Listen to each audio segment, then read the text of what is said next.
I love how her second chances are kind of playing out this season. I'm curious how you feel it's going for her. For Amy. Oh, Amy. So season 2 really picks up just a couple of days after where we left off at the season finale in season 1. So Amy has, tried so hard to become a better person in season 1. She wants to be, the person that she remembers herself to be and that her friends and loved ones sort of approve of. But as things become more and more stressful towards the end of season 1, she begins to just react,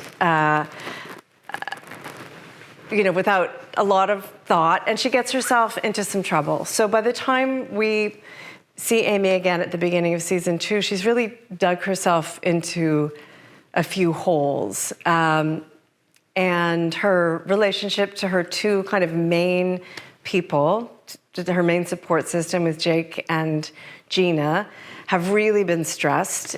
Those people are a little bit over her at the moment. And, Michael the wife is having a baby, so she's very alone in some ways at the beginning of season 2. And that's where we kind of start. And then there's some new storylines that come in that give her opportunities for growth. So there's a new character that Felicity Huffman plays, named Dr. Joan Ridley, who was Amy's teacher and mentor, and comes and takes on the role of chief of internal medicine. So for Amy, this is like the best of all situations, really. So she thinks, because she really remembers this woman from 8 years ago who, was a tough, challenging, great teacher and doctor who championed Amy. And, so we will find out more about that as we go along. Amy also begins to have these tiny little flashes of memory that really push her to be, to just a conviction that she really needs to get her memory back if she wants to have a integrated self, And she says, I think she says in one of the early episodes, I'm split between,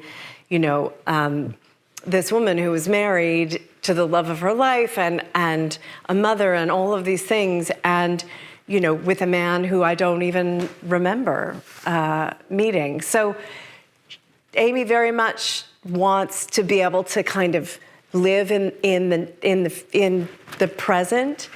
Without her memory, she feels like she can't do that. So as tiny little bits start to be revealed to her, she's quite obsessive about getting them back.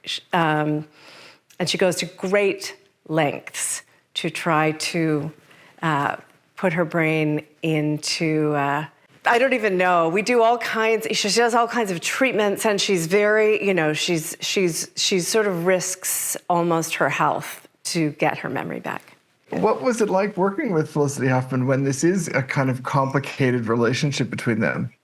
It's really fun. She's such a brilliant actor. I've loved her work for years and years and years, and she's funny and she's interesting, and, she brings a very different energy to the show.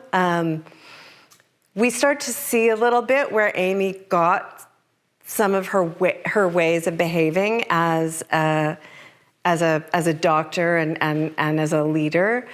Maybe, they're tough. She's tough. Dr. Joan Ridley is a very tough character who, really doesn't suffer fools, but also is really cool, like travels all over the world, does a lot of work with a kind of Doctors Without Borders kind of organization, and her work as a physician is the focus of her life. She really believes it should be the focus of Amy's life, because she thinks that Amy is a uniquely talented physician.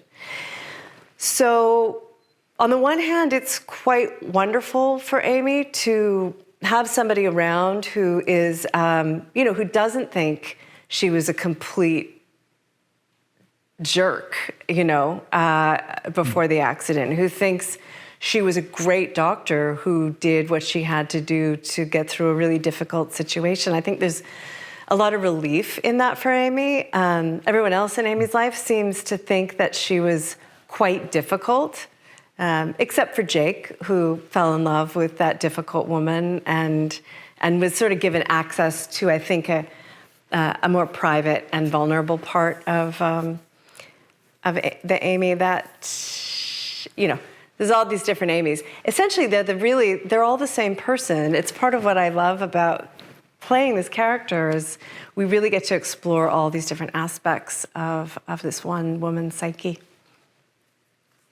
I love it. I can't wait to see where the relationships take her the rest of the season. That's the joy of it. That's what's fun. Thank you so much. Thank you. It's a pleasure chatting. You too.